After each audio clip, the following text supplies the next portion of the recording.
પંચમહાલના હાલોલ ખાતે Gujarat natural farming science university અને પંચમહાલ જિલ્લા વહીવટીતંત્રના સંયુક્ત ઉપક્રમે વિશ્વ પર્યાવરણ દિવસ અને આંતરરાષ્ટ્રીય મહિલા ખેડૂત વર્ષ 2026 નિમિત્તે ભવ્ય કાર્યક્રમ યોજાયો હતો।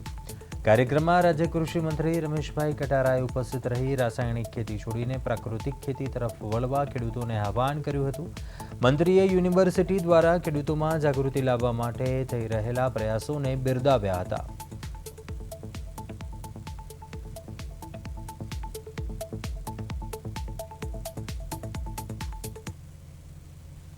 અર્થે અહીંયા ઉપસ્થિત જયદ્રસિંહ બાપુ અને જિલ્લા પંચાયતના પ્રમુખ અને પાર્ટીના પ્રમુખ અને કલેક્ટરશ્રી, ડીડીઓશ્રી, કુલપતિશ્રી, આજે ખૂબ સરસ મજાનો વિશ્વ પર્યાવરણ દિવસની ઉજવણી કરવામાં આવી અને આજે અહીંયા ખેતી વિશે ખૂબ માહિતી આપી, પ્રકૃતિ વિશે ખૂબ માહિતી આપી અને જ્યારે અહીંયા લાઇબ્રેરીનું ઉદ્ઘાટન કરવામાં આવ્યું અને કોમ્પ્યુટર લેબનું પણ ઉદ્ઘાટન કરવામાં આવ્યું। ખૂબ મોટી સંખ્યામાં કૃષિ પ્રકૃતિ ખેતી કરવા માટે ખૂબ ખેડૂત ભાઈઓ બહેનો અહીંયા ઉપસ્થિત રહ્યા। એ બદલ આજે હાલોલ ખાતે ખૂબ સરસ મજાનો કાર્યક્રમ અને પ્રકૃતિ ખેતી કરવા માટે ખૂબ સલાહ પણ